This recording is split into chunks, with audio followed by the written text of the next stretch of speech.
Good morning students. Vivekanand senior secondary school Tonk से कक्षा 6 विज्ञान के लिए हमारा जो चैप्टर चल रहा था प्रकाश, चैप्टर नंबर 11, उसमें आगे देखेंगे अपन। आज इसको पूरा करेंगे चैप्टर को। ज़्यादा बड़ा बचा हुआ नहीं है बच्चों, मात्र 1.5-2 पेज है, जिसे हम अब पूरा करने का भरसक प्रयत्न करेंगे। इसके बाद हम नया चैप्टर लेंगे, विद्युत परिपथ वाला, सूची छिद्र कैमरा। शायद आप ये सोचते होंगे किसी कैमरे को बनाने के लिए हमें बहुत सी सामग्री चाहिए, लेकिन यदि हम केवल सरल सूची छिद्र कैमरा ही बनाना चाहते हैं तब ऐसा नहीं है। 2 ऐसे बॉक्स लेंगे जिनमें एक बॉक्स दूसरे के भीतर बिना अंतराल के खिसक सके। दोनों बॉक्सों का एक एक छोटा फलक काट दीजिए। बड़ा बॉक्स लेकर के इसके अंदर छोटे फलक के बीचों बीच एक छोटा छिद्र बनाइए। इसी प्रकार छोटे बॉक्स के अंदर दूसरे फलक पर एक वर्गाकार आकृति जिसकी लगभग भुजा 5 से और 6 सेमी हो काटिए। इस कटे भाग पर ट्रेसिंग पेपर पारभासी पर्दा चिपका करके ढक दीजिए। छोटे बॉक्स को बड़े बॉक्स में इस प्रकार खिसकाएं कि छोटे बॉक्स का परिभाषी ट्रेसिंग पेपर वाला पर्दा बड़े बॉक्स के भीतर हो। आपको सूची छिद्र कैमरा उपयोग के लिए तैयार। सूची छिद्र कैमरा लेकर छोटे बॉक्स के खुले हुए सिरे में से देखें। अपने सिर तथा सूची छिद्र कैमरे को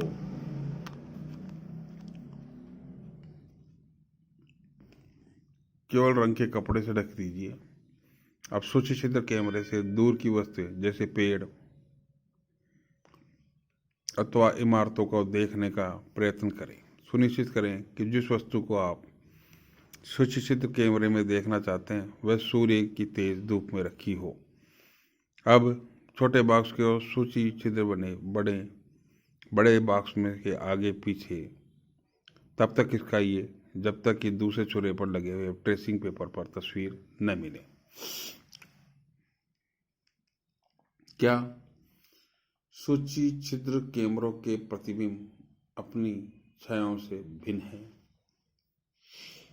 सूची छिद्र कैमरे से सूर्य के तीव्र प्रकाश में सड़क पर गतिमान वाहनों एवं व्यक्तियों को देखें।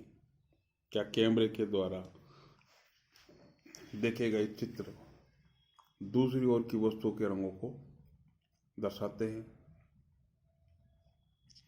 क्या प्रतिबिंब सीधे अथवा उल्टे हैं? आश्चर्य! आइए अब अपने सूचित कैमरे से सूर्य का प्रतिबिंब बनाएं। इसके लिए हमने थोड़ी सी भिन्न व्यवस्था चाहिए। हमें गत्ते की एक बड़ी शीट चाहिए जिसके मध्य में छोटा सा सूचित्र केंद्र छिद्र हो। गत्ते की शीट को सूर्य की तरफ इस तरह पकड़ें कि उसकी छाया साफ क्षेत्र में बने। क्या आप सूर्य का वृत्ताकार प्रतिबिंब गत्ते की शीट को छाया के मध्य में देखते हैं? अपनी जगह से सूर्य ग्रहण के समय सूर्य का सूची छिद्र प्रतिबिंब देखें। सूर्य ग्रहण से पहले सूची छिद्र तथा पर्दे को इस तरह सुव्यवस्थित करें कि सूर्य का प्रतिबिंब पर्दे पर साफ बने। सूर्य ग्रहण आरंभ होने पर सूर्य का प्रतिबिंब देखें।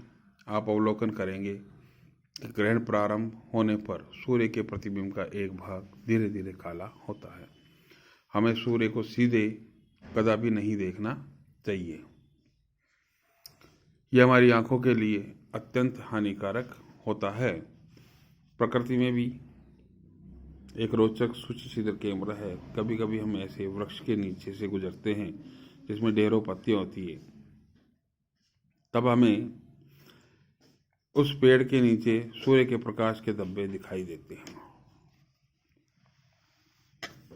वास्तव में ये वृत्ताकार प्रतिबिंब सूर्य के सूक्ष्म छिद्र प्रतिबिंब होते हैं। पत्तियों के बीच के खाली स्थान सूक्ष्म छिद्र की भांति व्यवहार करते हैं। इन खाली स्थानों में सभी प्रकार की अनियमित आकृतियों हो सकती है, परंतु हम सूर्य के वृत्ताकार प्रतिबिंब को देख सकते हैं। आगामी सूर्य ग्रहण के समय सूर्य के प्रतिबिंब को देखने का प्रयास करें। यह अत्यंत रोचक हो सकता है। बोझों के मस्तिष्क में एक विचार है। हमने अपने सूक्ष्म छिद्र कैमरे से सड़क पर चलने वालों के उल्टे प्रतिबिंब देखे थे। सूर्य के प्रतिबिंबों के साथ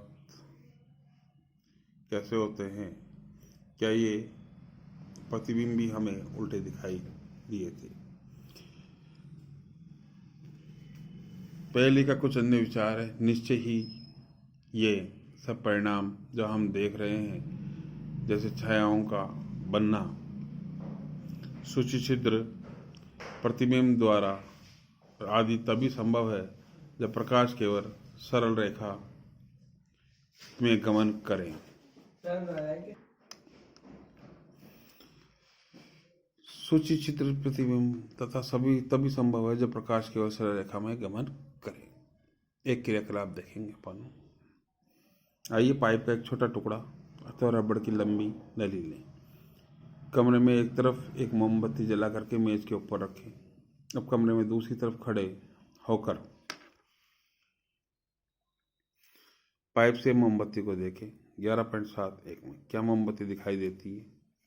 जब आप मोमबत्ती को देख रहे हैं तब पाइप को थोड़ा सा मोड़िए। क्या अब मोमबत्ती दिखाई देती है? पाइप को अपने दाईं या बाईं ओर घुमाइए। क्या अब आप मोमबत्ती को देख सकते हैं? आप इससे क्या निष्कर्ष निकालते हैं? यह दर्शाता है कि प्रकाश एक सरल रेखा में गमन करता है। क्या ऐसा नहीं है कि इस कारण जब कोई अपारदर्शी वस्तु इसे रोकती है तो उस वस्तु को छायांकन है। दर्पण तथा परावर्तन। हम सभी घर पर दर्पणों का प्रयोग करते हैं। आप दर्पण में अपने चेहरे को देखते हैं। जो आप देखते हैं वह दर्पण में आपके चेहरे पर परावर्तन है। हम दर्पण के सामने रखी हुई वस्तुओं का परावर्तन भी दर्पण में देखते हैं। कभी कभी हम झील अथवा तालाब के पानी में पेड़ों, इमारतों तथा अन्य वस्तुओं का छाया परावर्तन भी देखते हैं। क्रियाकलाप 7। यह क्रियाकलाप रात्रि के समय अथवा एक अंधेरे कमरे में किया जाता है। आपने किसी मित्र से कहिए कि वे एक हाथ में दर्पण लेकर के कमरे के एक कोने में खड़ा हो जाए। एक हाथ में टार्च लेकर के आप कमरे के दूसरे कोने में खड़े हो जाएं। टार्च के कांच को अपनी अंगुलियों से ढक दीजिए तथा टार्च को जलाइए।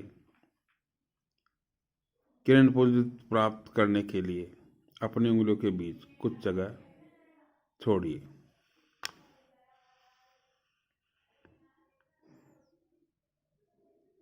आपके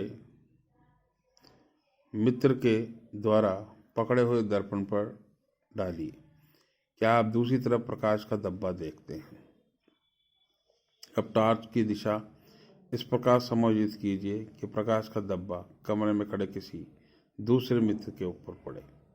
यह क्रियाकलाप सुझाता है कि दर्पण अपने ऊपर पड़ने वाले प्रकाश की दिशा को बदल देता है। यहाँ वर्णन किया गया क्रियाकलाप यह दर्शाता है कि प्रकाश सरल रेखा के अनिर्देशित गमन करता हुआ दर्पण से परावर्तित होता है।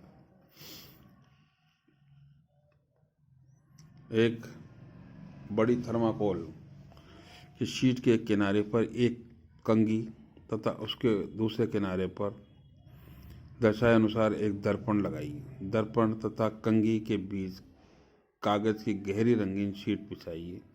इसे सूर्य के प्रकाश में रखिए अथवा कंघी के सामने टार्च से प्रकाश किरणें डालिए। आप क्या अवलोकन करते हैं? इस क्रियाकलाप से हमें यह ज्ञात है कि हम प्रकाश किस प्रकार गमन करता है तथा यह किस प्रकार दर्पण से परिवर्तित होता है। इस अध्याय में हमारे जो मुख्य बिंदु आए हैं वो देखेंगे अपन इधर। दीप्त यानी जलना, दर्पण, अपारदर्शी, सूची छिद्र कैमरा, परावर्तन, छाया, परिभाषी, पारदर्शी। अपारदर्शी वस्तुओं प्रकाश को अपने में से होकर नहीं जाने देती। पारदर्शी से प्रकाश को अपने में से होकर जाने देती है तथा हम इनके दूसरी ओर रखी वस्तु को स्पष्ट देख सकते हैं। पारभासी वस्तु प्रकाश के कुछ भागों को ही अपने में से होकर के जाने देती है। जब प्रकाश के पथ में कोई अपारदर्शी वस्तु आ जाती है तो छाया बनती है। साधारण सामग्री में सूची छिद्र कैमरा बनाया जा सकता है तथा इनका उपयोग सूर्य तथा अतिदीप्त वस्तुओं के प्रतिबिंब को देखने में किया जा सकता है। प्रकाश सरल रेखा में गमन करता है। दर्पण परावर्तन में हमें स्पष्ट प्रतिबिंब प्राप्त करता है।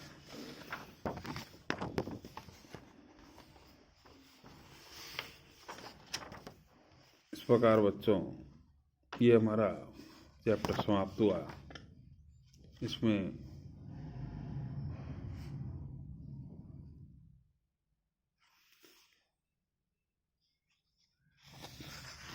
कुछ प्रस्तावित योजनाएं क्रियाकलाप है जो आपको विद्यालय में करवाए जाएंगे। आपको इसके जो निम्न प्रश्न दे रखे हैं 4 तक, वो सभी आपको करने हैं। इस प्रकार से आज हमारा ये चैप्टर समाप्त हुआ। नया चैप्टर कल हम पढ़ेंगे विद्युत धारा तथा परिपथ, विद्युत तथा परिपथ। परंतु उससे पूर्व मैं आपको बता दूं कि विद्यालय ने जो आपके लिए प्रोजेक्ट वर्कशीट की व्यवस्था कर रखी है, वो वर्कशीट आपको शीघ्र अति अशोक पुस्तक मंदिर से लेनी है तथा उसे भर करके विद्यालय में जांच करवानी है।